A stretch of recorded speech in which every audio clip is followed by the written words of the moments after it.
What you on now? Alaye wa to ba tin gbo wo su obi, o wan le woto na we collect am. Oh no. All these Lagos house men, this one the behavior be. I go put am for your body now. Hey, jẹ́ kó máa yẹ Ìbàdàn ní mi ẹran mò ń ta o. Kí lẹ ọ̀gá mi fẹ́ gan nu ẹran tí mi ní fún ẹ. Ẹ ìwọ gan bó ṣe wà wetin ni be no be meat.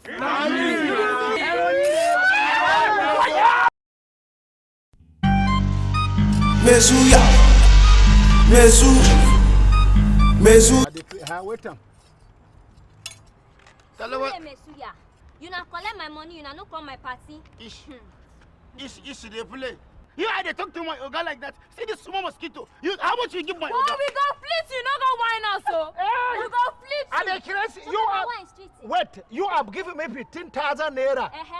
Say make I come do suya for you. You want tip your papa money. What I do for you, we say I don't want to make your papa kill you. You this is a mosquito. It is small mosquito. They call me small mosquito. Hey, you be small mosquito. Hey, you don't know say we get goons. Very we rude. get though.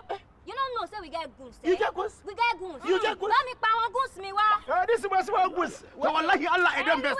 Wallahi Allah I don't best. Go and call him for your goose. Only me. Now This I will finish everybody. we go get up for Ezra's.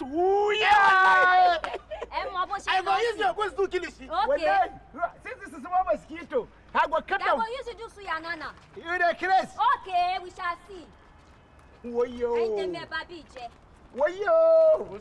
Nana collect money for our madam Abi. Na no do suya. Today, na go collect. Wait, where is your mother? Papa, what did happen? You know see.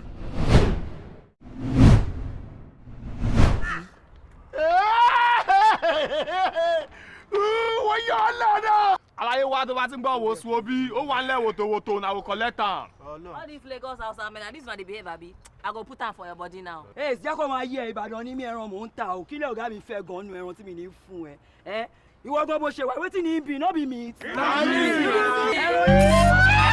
Mesuya.